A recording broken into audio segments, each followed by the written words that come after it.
working for it, but Orange feels comfortable with it. And speaking of comfort, I asked him right before we came up, hey, you looking forward to playing some Priest this tournament now that you're probably going to see some Warlock bans? And he just looked at me, smiled, and nodded, because he calls this deck home. He has probably played more games with this deck than just about anyone else out there. He thinks he has all the interactions, all the matchups down to a T. Yeah, I remember very early on after the expansion, everyone went to Raza Priest, and he was saying like, yeah, I'm just going to sit and learn this deck. And when Orange says something like that, he will sit and play hundreds and hundreds of games with that deck. He doesn't mess about. And speaking of Raza, kicking it off in the opening hand there for Orange. So I would say a very strong step one on the checkbox done. Yeah, and I love the point you made about him. You know, if he says he's going to grind out a deck, he will do it. I think that is what Orange does. He is a processing machine that turns data into solid play.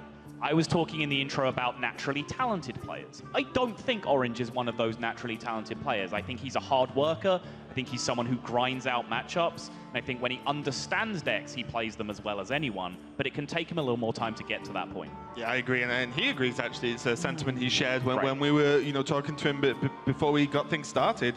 Tom, on the other hand, I did speak to him literally just before he walked on stage. Sorry for just punching you there. Arm a little bit. Yeah, well, just emphasize for a point to us. And I said, how are you feeling? Because it's all good and well asking them yesterday, asking them a couple of days before. How are you feeling minutes before you're about to start this match? Tom was like, yeah, really good. I slept really well, slept for 9 hours last night, feeling fresh. And Tom's a very experienced player, and feeling fresh and feeling confident on this kind of stage on top of that. Yeah, he rolled back on his confidence a little bit when we spoke to him at this event from the previous championship. I would swear in a court of law that when we interviewed him last time, he said he was the best player in the APAC region and no one else was close. When we asked him about that too, he said, no, I never said that. I think I'm one of the best players, but there's a lot of good players in the region. I don't know, dude. Did you just lie to us, Tom? One of them was a lie. But let's look at the game as it's progressing. As I mentioned earlier, Raza was in the opening hand, so that's a great first step for Orange. The rest of his hand, not so amazing for the early game. So is having Raza enough to discount that kind of difference in hand? I mean, Raza's a huge card in the matchup for sure, but it's not quite a matchup where you can just Raza 5 Anduin 8 and just walk away with the game. You do need to interact a couple of times in the middle of that. And Tom does have a very oppressive opening here. He's pushing a lot of damage with South Sea Captain, and he's denying card draw whilst doing it, which is a huge 1-2 punch to the Priest's chances of winning. Orange does have Circle of Healing in hand, though, which means he is an Orkanai draw away from a huge blowout turn of his own. Yeah, and that silence was quite the pickup there from the Swashbuckler, because Rogue often can't deny card draw from Priest that well. They have Vilespine if you want to Vilespine and Acolyte, or similar cards. But really, you kind of just have to try and race them and do strong setups into turns like turn 8 where Anduin can come down. But Tom having the silence there was huge. One less card draw for Priest. It is so impactful, it's kind of ridiculous. This South Sea deckhand now creates a pretty interesting dilemma for Tom this turn. He can dagger up and charge out that deckhand as a 3-2, trade through the Tar Creeper quite nicely and push some damage. Or he can choose to go with the South Sea Captain and take a value trade with his then 4-4 Captain already in play. I think I like the deckhand line a little bit more. Getting a dagger up and stretching out your resources in this matchup is actually quite effective a lot of the time. It's actually, again, something we were talking with Orange with just before this matchup started. You can play this matchup quite a bit slower than you might expect as the Rogue. Yeah, he did end up going for the Captain, though, and that also surprised me a little bit with seeing Thanos gone, because if you leaving up the 2 health or 1 health minions can be a bit annoying with, say, Thanos into Spirit Lash.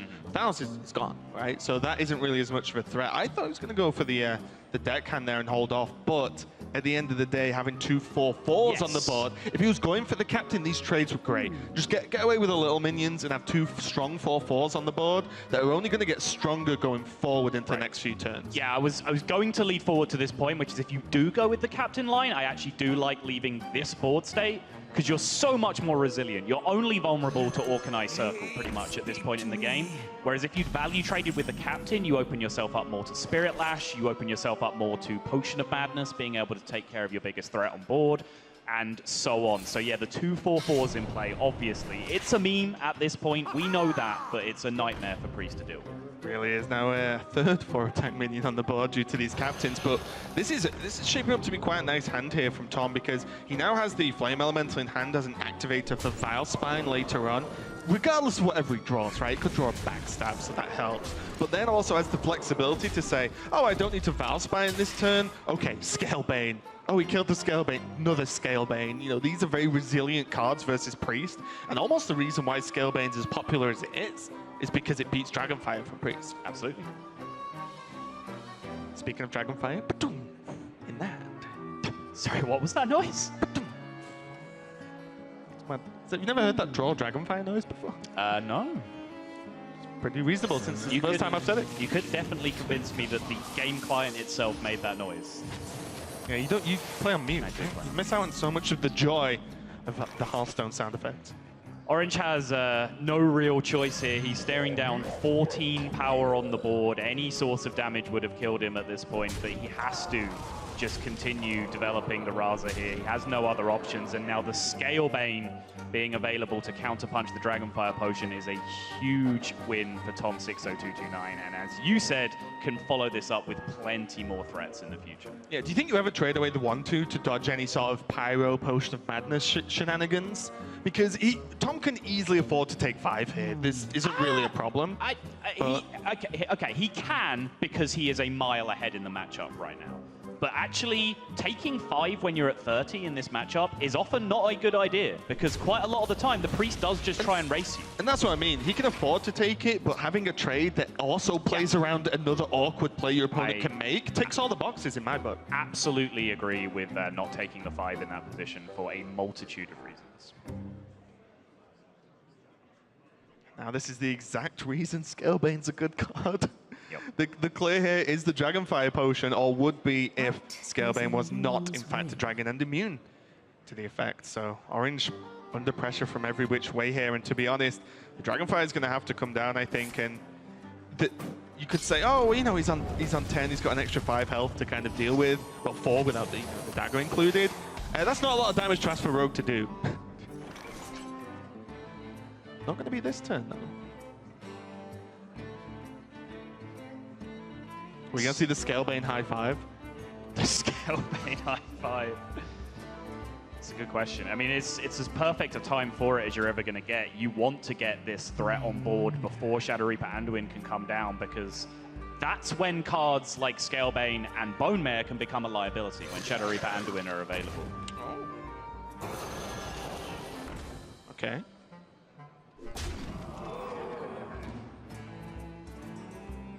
Not a lot of great Vilespine targets in this matchup. So Vilespine's normally one you're okay with kind of just throwing away. You know, I mentioned earlier, like an Acolyte if you can. That's a great target. But there aren't really any big minions. The biggest minions are Velen, for example. But when Velen comes down, you normally die that turn. Raza again, but Raza was dealt with very effectively anyway on board. So Tom not going for the Scalebane high 5 is instead drops down the Vilespine and just goes a little bit wider on the board. Orange taking the average Hearthstone player's pose of hand on head.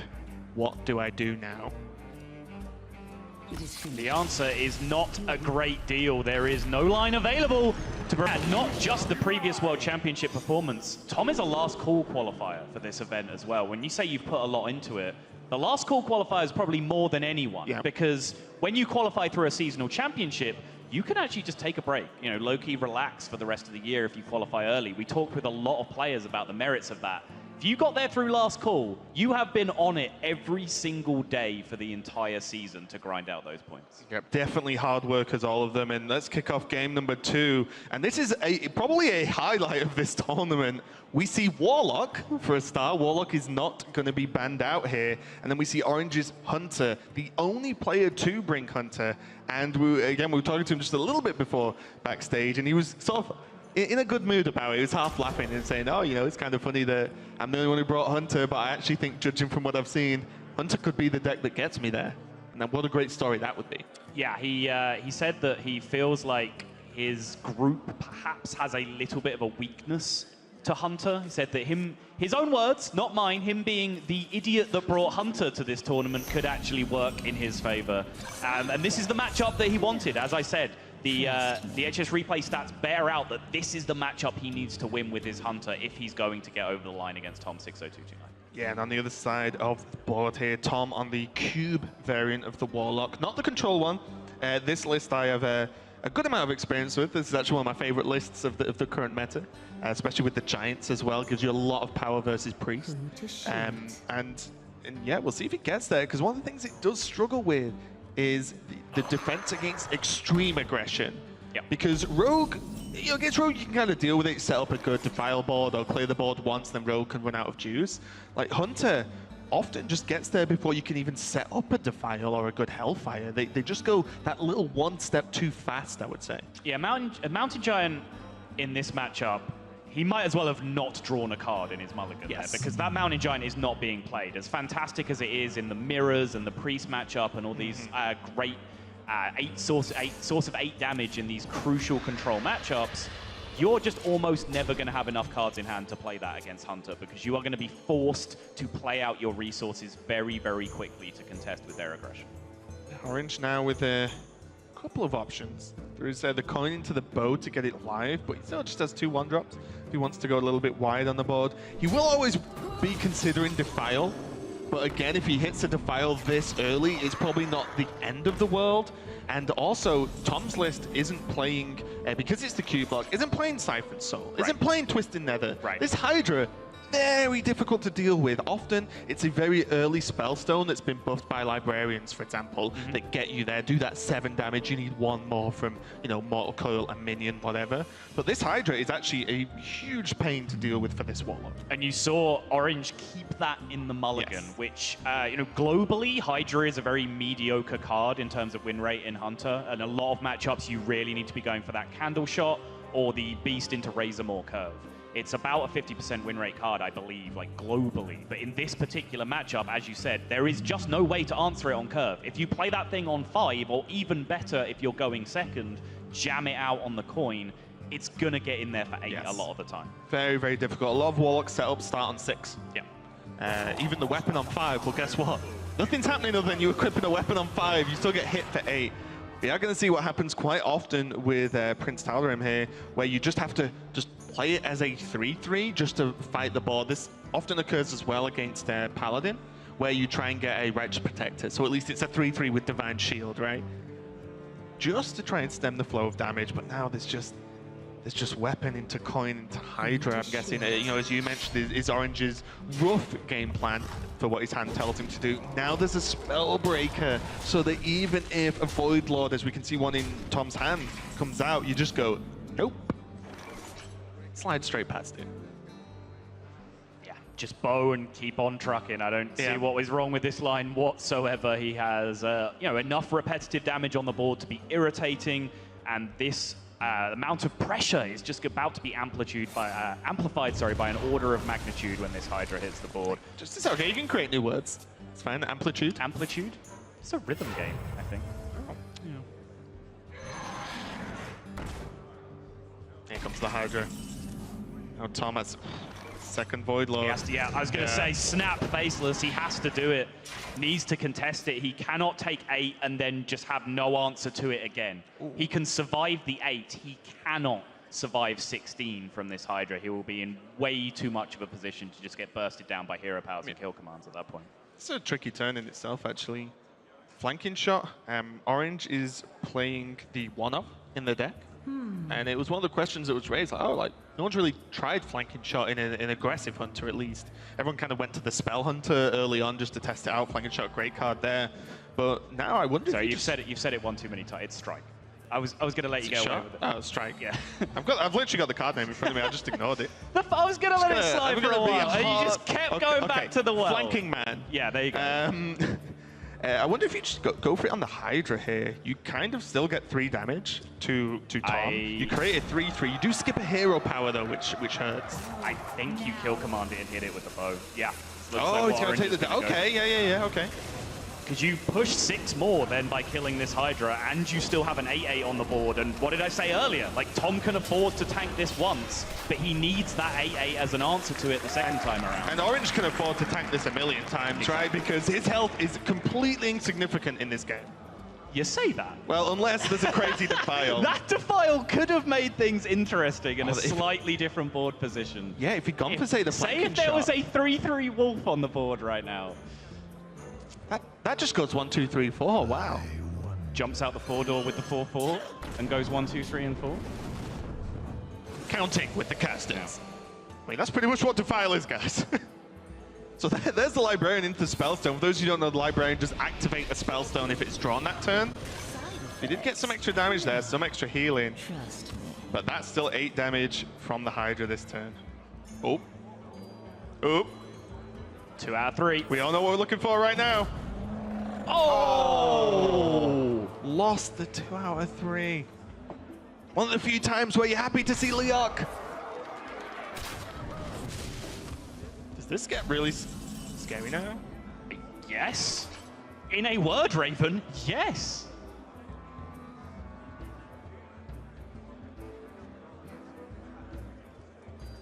The Librarian's not enough though, right?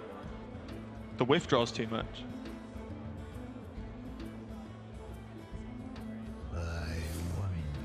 Tom Defiles, he clears the board, the Mistress heals him up. In the meantime, he's done 9 through the Hydra damage to Orange. And yeah, he's just going to be forced to play it out. Librarian, yeah. Orange on a draw again. The problem here is Tom just, no matter what happens this turn on Orange's side, he has to draw Dark Pact. But then what is he Dark Pacting? Like, you know, you look at the slightly long-term plan, Faceless Manipulated Dark Pact. It's not going to get him there. Tom knows it, and Orange evens this up with the Hunter.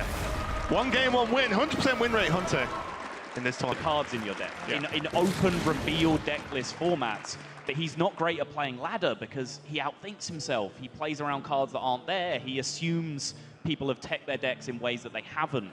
So suddenly, now that he's got to this stage, he's got through the hard part for him, which is getting enough ladder points to get here in the first place. Now he can see 30 cards versus 30 cards. I made this point earlier. He can just absorb that data and output solid play. Yeah, and game number 3, Orange giving another whirl with the Priest, and Tom giving it a whirl with the Warlock again.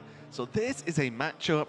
If you play a bit of ladder and you play one of these decks, you've probably run into a couple of times, I'm going to say. Yeah, just once or twice. It's a very cool matchup, though. I know a lot of the pro players almost around the world actually tested a ton of matchups in terms of, you know, we will play 20 games today of this matchup. We'll see what wins. And I still don't think a true consensus has been reached. I think it's very, very close. Yeah, and the statistics bear that out. It's shown to be a very even matchup via our data tracking as well, which Tom has specifically chosen to bring Cube Warlock. We asked him about this. You know, some people have brought Control Warlock, some people have brought Cube. Why have you come down on the Cube side of that argument? He said, well, it's because I'm leaving Priest up, and I think this build has a much better chance against Raza Priest than a classical Control Warlock. And say what you will about this matchup, where you come down on it, it certainly is better than Control Warlock in this matchup. Oh, yeah, 100%. Especially the Giants, right? Yeah. You have Giants you can mulligan for. I'm a tiny bit surprised at the Gul'dan mulligan from Tom. He did end up throwing it away. Normally, that's what Gul'dan does in this matchup is say, you can just get Doom Guards, get everything out and go like face, make as many Doom Guards as possible and just not really care if he underwins, you know what I mean, or Dragonfires or clears the board, because you're like, well, on turn 10 I press this and then I get 4 or 5 Doom Guards on the board and that's just going to be game. But Tom did go for a pretty hard mulligan, throw everything away, and going for the Giants, and turn 4 Giant, turn 5 Giant is very, very strong versus Priest. And also, if those live, he has Faceless Manipulators on top of that to just keep making 8/8s. Often as well, Cube into Dark Pact on a Giant. Priest can deal with one of them. It's normally it, to be completely honest, unless there's a cheeky potion that has the polymorph effect to deal with a second. He was offered the Poly as his first choice, which definitely would have been appealing, knowing, as we were talking about, these are open deck lists. Orange is very good in this format. There it is. Polymorph and draw 2. Look at this. That is the juice right there. That is what you want in this situation. Ding. Yeah, he's going to leave Kazak as a tip for that one, I think. I think it was like, yes, great service. There you go. It's a great answer to the Giant, but as we said, normally there's only, outside of Anduin later on, of course, the Shadow of Death, right? Yes. But having this done now, one, Orange didn't have Death in hand anyway, so that would have been a problem. But just getting rid of the one is absolutely huge. Just buys him that tiny bit more of time to be able to get on top of this matchup. And it's compounded by the fact that Tom has double Faceless Manipulator in his hand. This is a holdout from the old handlock days when you used to play Faceless Manipulator as part of a Leroy combo. But some matchups, you get them with Giants. You just copy your big threats, copy your Giants. And if a Giant sticks to the board, a lot of the time you would rather use a Faceless than your other Giant. Yeah. Because your other Giant is always another Giant. Your Faceless only has the opportunity to be that now. And that's what Orange took away from him with that Polymorph Potion, at least from his perspective. But then he probably would have been slightly perturbed to see Giant number 2 immediately follow. Yeah, this gets scary again now. It's like, oh, that potion was so sick. You know, Polymorph, draw cards. Oh, he has another one. Great. I'll check Orange's list here. What is Elun's will? Yeah, he isn't running Master Spell. So I was just thinking, a lot of the time it's difficult to rely on a cube that you've left on the board and not Dark Pacted to go off, because Silence comes down, Master Spell, for example, comes down, and well, a lot of your strategy's ruined then at that point. But with one less Silence in the deck, might be a little bit more open for Tom to work with here. Faceless does seem good though. He could go for the trade and then just cube and then Dark Pact it to just get 2 more Giants on the board. That's why I love this deck. There's a million options. Yep. All the time. It looks like he's going to go for the cube. Doesn't need to use the Faceless. This one utilizes the cube, which can be hard to do sometimes. And 2, also heals himself back up. It's not like he's going to die next turn, but why not take the heal while you can, right?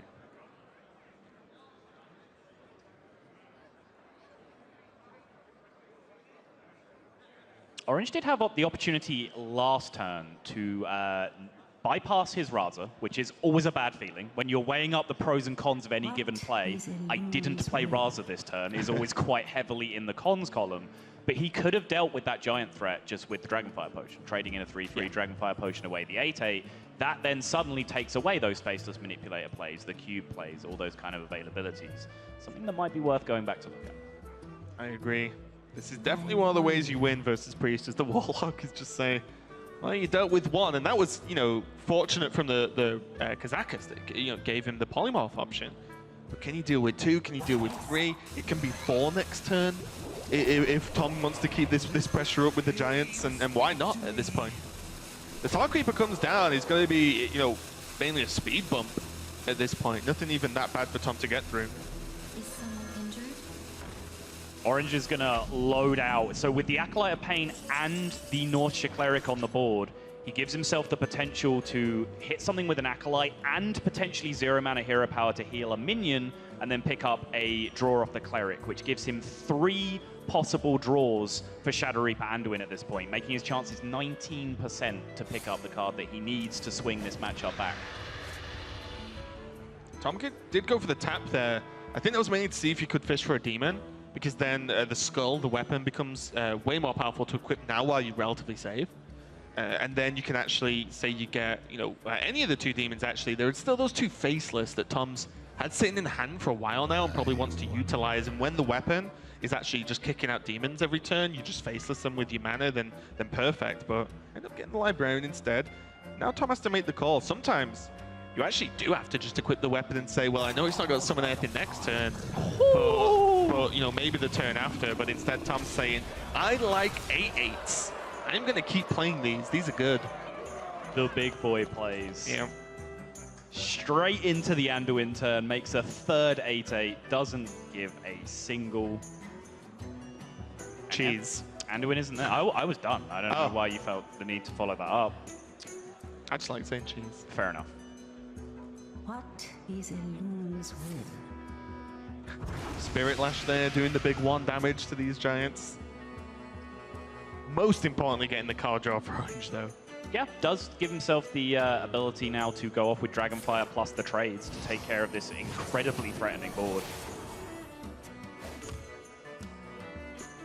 So Orange is starting to piece together a good amount of damage here. The Smite, the Velen, and of course the Mind Blast are all key pieces of the may as well be unlimited damage combo.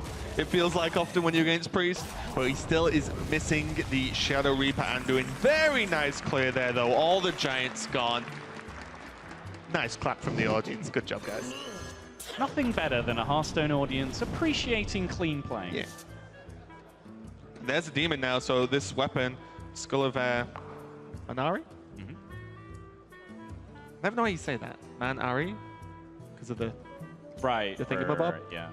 Hearthstone doesn't really understand how apostrophes work. Yasharaj. Yasharaj. What is that? A name. Okay. Tom now exhausted a lot of his threats. Okay, I was about to say, let's not forget he's already used one of his cubes, which is a big win condition in this matchup at this point. Does pick up the second one. If that was buried deep in the bottom of his deck, he might be in a rough position. Yeah, yes and no as well, though, because if you get a Doomguard out, you have the benefit of Doomguard coming out on your turn, and he still has a Prince and Faceless. So That's he can true. create 3 Doomguards. Yeah, no, that's It doesn't fair. really matter that one's a 3/3, right? That's because fair. they just die, you do damage, and then guess what? He has Gul'dan in hand, go. Right. So there is still options. It's not all reliant on the cubes. But how much time does he have to make that happen is the question. Not a lot now. Right. You normally want this to be Doomguard literally your next draw. Still no Anduin for Orange just yet, though. Tom in like Zen mode, I think. It's like full focus, just look down. I think eyes closed. Probably want to watch what Orange is doing, it might be relevant. But sometimes you just need a minute. This one will prove very useful. Oh, I love the weapons that talk in this game. They're so good.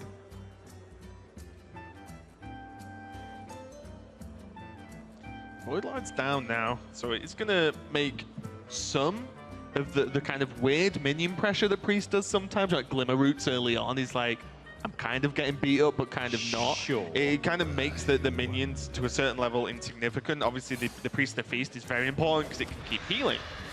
But the Void Lord, kind of awkward for Priest to get through without a silence. I would be tempted to call Void Lords almost a non-factor in this matchup, though. Priest will kill you over the top. It doesn't really matter if you're Void Lords. It's more of a factor that he got a free demon, right? Sure. Like a free minion to just start punching things with. Right.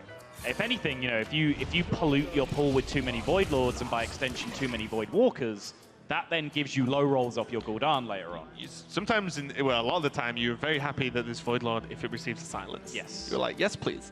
Which again, then from the Priest side, you should try your very hardest not to be silencing a Void Lord in this matchup. That is not a good play from the Priest side. Only the other day, I Gul'daned into 7 Void Walkers. It was a dark moment. Lyra. A lot of discussion between Lyra and Gadgetzan that I feel has never ended. No one's decided. Orange was very much on the Auctioneer train last time we saw him. That's what I mean. Summer Championships, yeah. It's like, yeah, Auctioneer's just clearly the best. Me and Purple think so. And I'm like, well, yeah, trust you guys. Next minute, Lyra. Right, it's kind of meta dependent and on what you're trying to target though, because Auctioneer is like a little bit too slow if you're expecting quick decks to kind of come back at you and beat you up. Lyra can get you out of jams a little bit quicker. Lyra also has the possibility of making magic happen. It can do things that shouldn't be possible. Auctioneer can draw your deck, which in a lot of situations a card from your deck is better than a random card. Sometimes you need something that your deck is not going to provide for you, and that's where Lyra comes into play. Mind Games being one of them. Possible. Definitely cards that can make a matchup go very wonky, and Tom might just have to go for Dark Pact here. Onto the Lackey. I think he needs a Doomguard of some extent. He needs something to happen. Still has a Void Lord in the deck, so he could whiff effectively and get the Void Lord. But at least if he goes Lackey pull now, he can, like I mentioned earlier, like just Prince of Doomguard. So then there's 2 in the pool. And you can actually trade them away to get a guaranteed kill. Because sometimes it can get a little bit awkward if you create a lot of Doomguards, then Scream comes down, and they're put back in the deck. And then it gets hard to pull them out of the deck to die or kill your opponent, then Gul'dan brings them back. Right. It's going to have to go for it. This, though, with the tap, removes the ability to get the Prince down. They'll serve me. He's going to go Oh, it's multiple Defiling. Oh, okay, sure. instead, yeah. This is actually just way better because it leaves it flexible with the cube into Dark Pact, which is the main way you want to use it. Second Void Lord. The low roll. Bit of a shake-off there from Tom, just like, okay, there are only 2 demons left. And only 6 cards left. This is not what you want in this matchup. Especially after such an explosive start with those giants. I mean, Orange is on 30. Like, this is kind of weird. You don't actually often see this. I did just glance over at the list because Muzzy has brought Q-Block with just to no make Doom sure. Guards to this tournament. He calls it Void Lord the deck. Yeah, I just had a quick glance over just to check we hadn't completely missed over the course of over a week that Tom also did not have Doom Guards. Something like some kind of autobiography. Void Lord, my life. Life in a trench coat. Howard Shield being used to cycle again, as you said, the Void Lord relatively insignificant, not relevant, so you can yeah. just buff it, it just doesn't matter. Especially when you have a 6-mana selector minion, as Admirable likes to call it. But in this situation, Very important. very powerful option. A swing and a miss again for this draw from Tom. No Doom Guard. It's progressively getting worse. I know this is stating the obvious here, but every single turn that's missed is an increasingly amount of problems. It's not just the same amount of increase. There we go. There's one. We got a Doom Guard at last, everyone. And now Tom can start doing very silly things. Huh. It's absolutely necessary. How Yeah. are you ever Yeah. Doom Guarding your opponent in the face if you do not prevent him from gaining control of that Void Lord? It still hurts. It does. It's Still very hurts. painful. Because now you can't do fun things.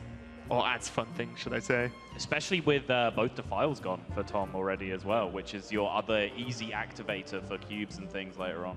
It would be so sick as well.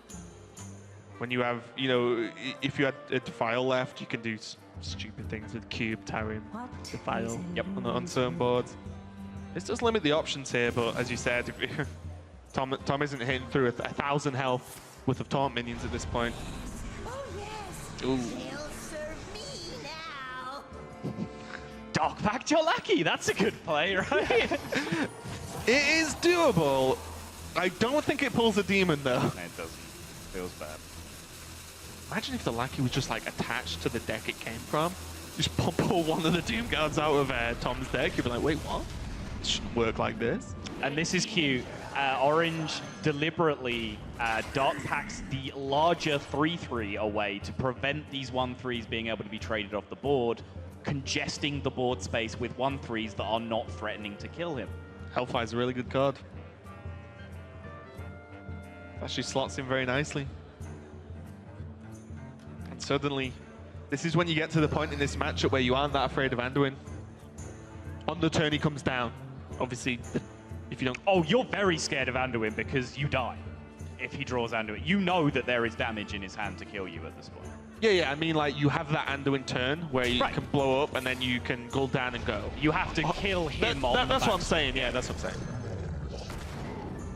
This, the play from Orange was kind of important on a number of levels, though. Like, firstly, the 1/3s weren't threatening to kill him, as I said, but also the board state was so congested that Orange had calculated Skull of the Minari was going to pull a Doom Guard, which would then fill the board, and Tom would have to do something weird to then be able to faceless or cube a Doom Guard, because there would not be board space under normal circumstances. Tom made that happen, does find himself the faceless setup, and now Orange is staring down potential lethal coming back the other way. Matchup on a knife edge. We talked a lot about Orange just, you know, taking his time to get to the Doom Guards. There is a card missing from Orange's hand that he has also not drawn. That is very, very important in this matchup and in this deck as a whole. The Anduin is not there. And Orange doesn't really have a way to make that happen sooner. There's no draw. I wonder. It's all just answers and answers to questions that Tom's not even particularly asking at this point. It's very, very existential there for a moment, Raven. Sometimes you gotta go there. Orange, I believe, didn't have that much sleep last night. Said he was feeling okay. Yeah, but around 4 hours. yeah, I it's believe not a is lot what of he rest, said. is it? Not to play some of the most important Hearthstone of your life. Right. If if you've watched any like 24-hour streams or anything like that, you will quite notice the difference between the level of play at the start of a stream till late. That's game.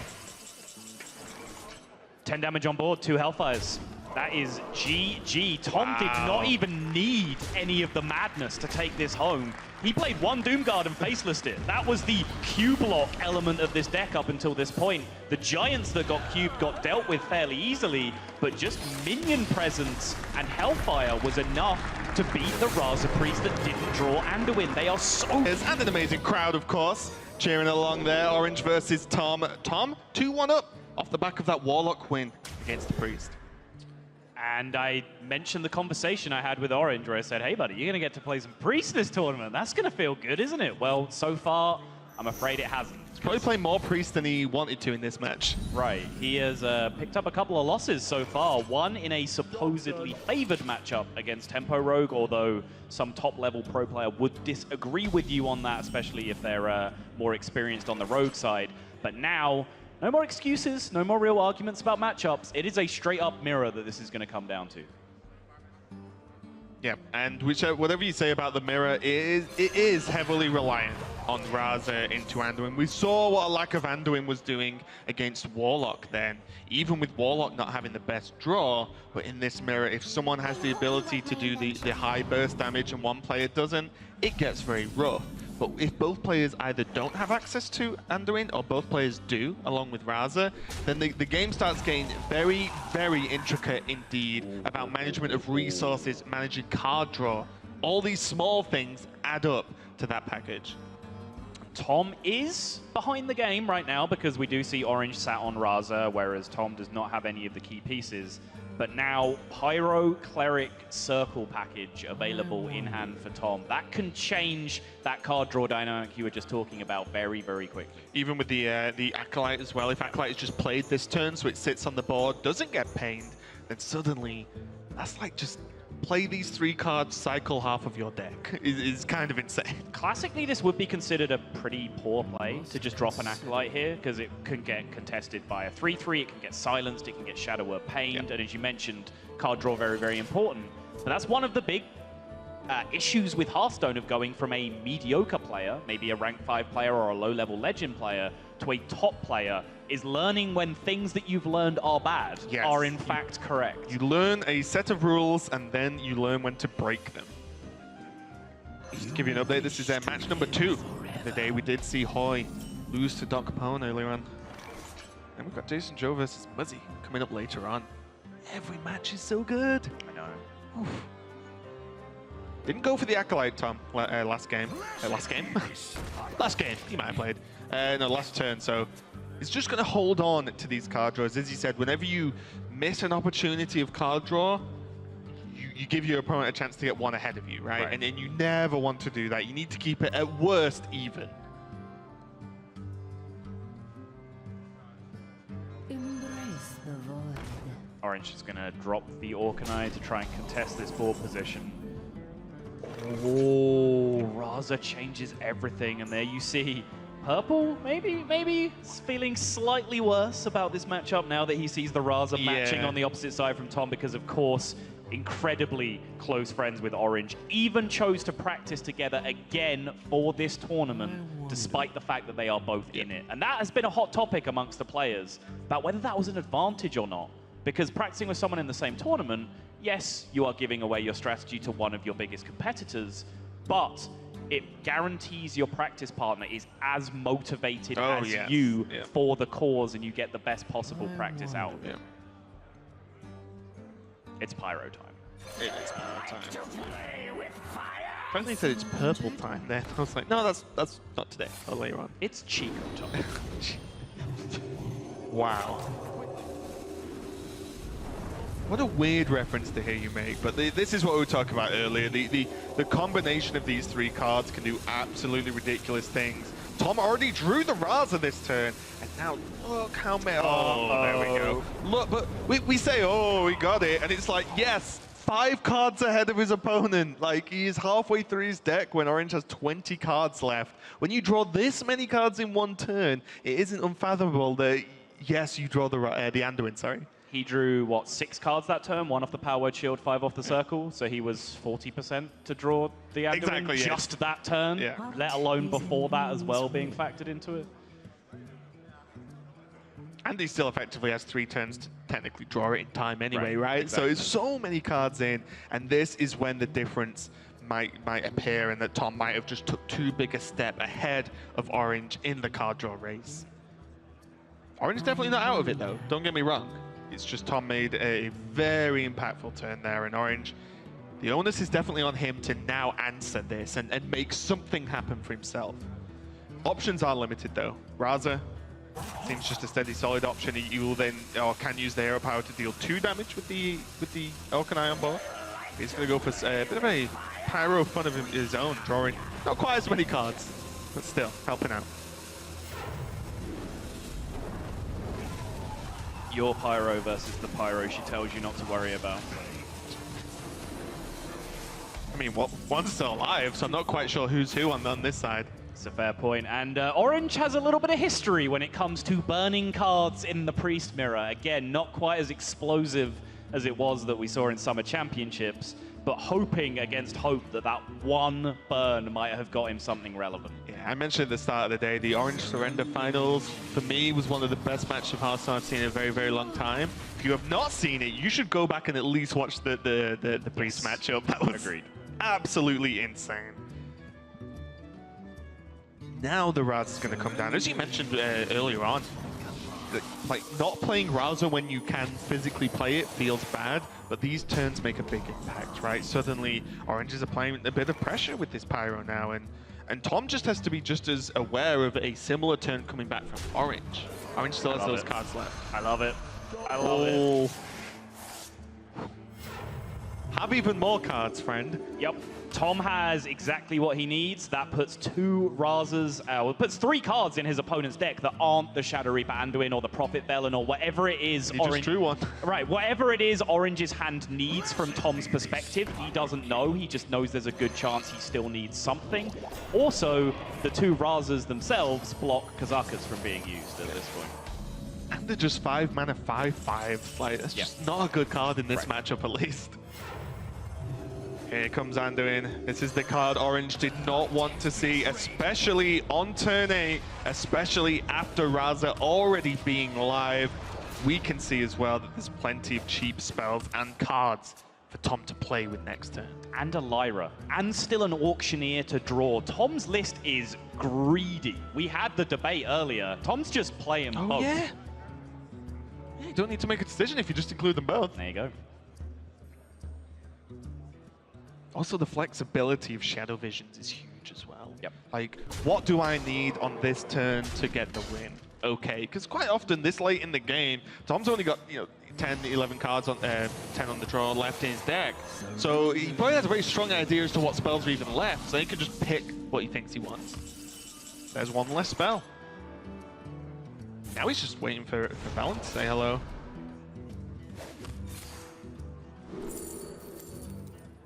Instant snap pick there of the Dragonfire Potion. Tom doesn't want to just let slip this advantage he has gained. He doesn't want to take 8-9 damage from just minions that happen to be on the board in this matchup. He wants to clear it all off. Did have an option of Mind Blast. Didn't go for it.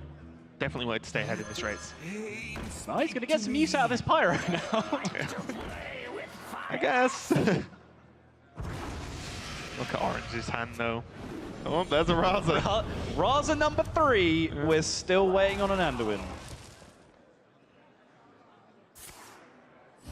And the hand Orange has doesn't even do anything. It doesn't even get anything done now. That combo we just saw was about as much as he had.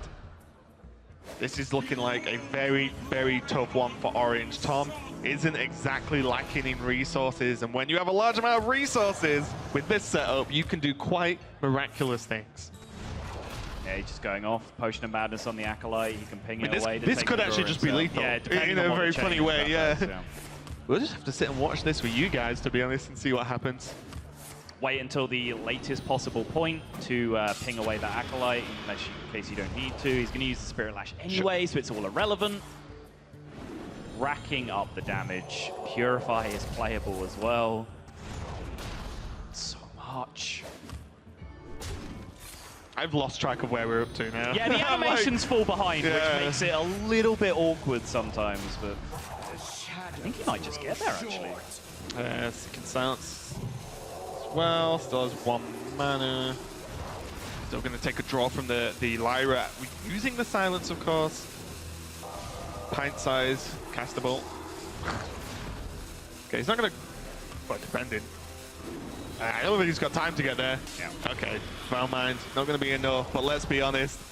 Absurd amount of damage, absurd amount of effective card draw or card generation from Tom. Orange. Don't think there's a card that gets him out here. Binding Heal with Velen. Then you've just exposed your Velen at Yeah, that point.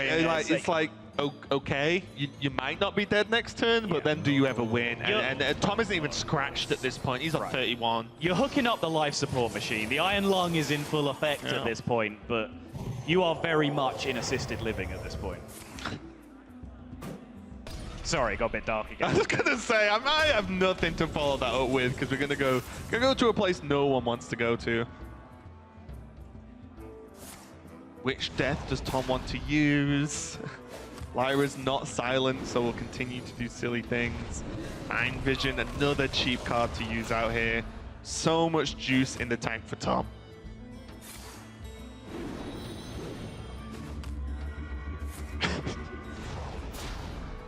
Kind of another hero, pal. Don't want to play it though, it doesn't refresh.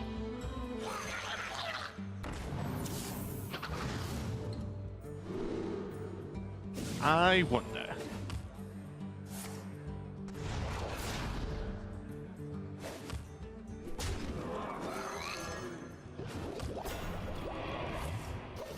Gonna save the smite.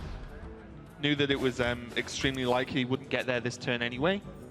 If he draws Velen, smite's a lot of damage. You know, if not, I wonder if if he plays smite next turn. I wonder if he had Kazaka's 1-mana potion out that turn to end the game. I don't think it matters. Like, I don't think that was even the play. I just wonder if it was possible because he's got the game 100% wrapped up if he just plays normally from this position. And there you see it. Orange, the man who said he was very, very pleased to be playing Priest this tournament, has 0-3'd with Priest. 1-3 in total game score, and it's Tom who is going to progress through the winner's side of this bracket.